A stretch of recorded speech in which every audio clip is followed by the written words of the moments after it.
कि अपने शौहर की फरमा बरदारी करे, यहाँ तक के इमाम कायनात जनाब मोहम्मद खुद भी लोगों को अल्लाह के दीन की तरफ बुलाने में इख्तियार किया था। চলে গেল, অনেক দূরের পথ ভ্রষ্টতে সে পতিত হলো।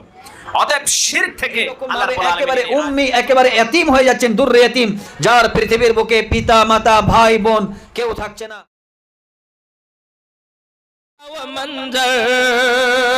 दुश्मन जहाँ हो जाए तो हमारी नींद उड़ जाती है, हमारे बच्चे की तबीयत खराब हो गई है, हमारी नींद नहीं है। কোথায় রয়েছে? হাদিসের মধ্যে রয়েছে।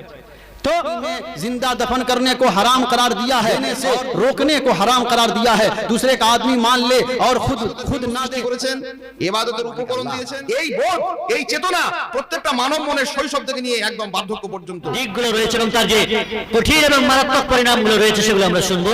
কারণে এবং তাদের ফিকার কারণে যারা বিখ্যাত হয়েছিলেন তারা অসংখ্য ছিলেন, যেমন সমস্ত ইমাম নাসাই, ইমাম ইবনে মাজাহ, তেমনি ইমাম আউজাঈ। كنتم خير أمة أخرجت للناس تأمرون بالمعروف وتنهون عن المنكر وتؤمنون بالله